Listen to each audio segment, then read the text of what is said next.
Hey Photos family. Today we're doing a video shoot of what the backgrounds can be in an area around your house, and I've chosen an area next to the side of my house where the side of my house is white siding and it gives a little bit of light bounce back toward a brick wall, which is a great texture for a background for a portrait shoot. So I'm going to take a couple of quick shots here and then we'll show you what a little bit of a visual is of this kind of shoot would be like, which is simulating a reflector right up next to your subject and being able to bounce some of the ambient light back in. All right, let's take a second to shoot here. Let's have you up against the wall. Separate from your side. I want a little bit of space between your elbow and your side. All right, ready? 1, 2, 3. And now we'll go for a little bit of a wider shot between the left and right side. She's kind of framing up the center of it. Ready? 1, 2, 3.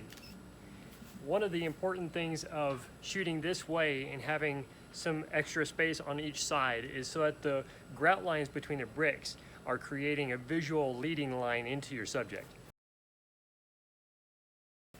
So some of the advantages not only of your ambient area of your shoot are your reflected surfaces from over here on one side against a background or a texture of the other, but you're also looking for what the light consistency is for that time of day.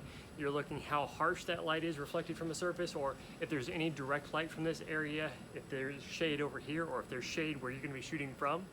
That way you have an idea of your shooting environment, whether you need to plan to be a little bit cooler, whether you need to plan to have some shade for your subject to rest. But you also know a little bit more about if you need added light, where you're going to get that added light from. Where can you place a reflector in direct sunlight to reflect that light back toward your subject? Whether you need to light your background a little bit more, whether you need to light your subject more.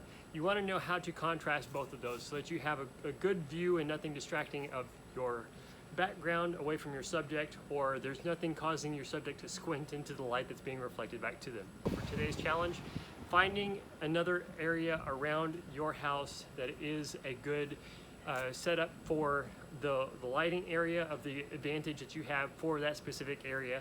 Some are sweeps, some are not so much sweeps. Sometimes you have a good background that can also be a sweep.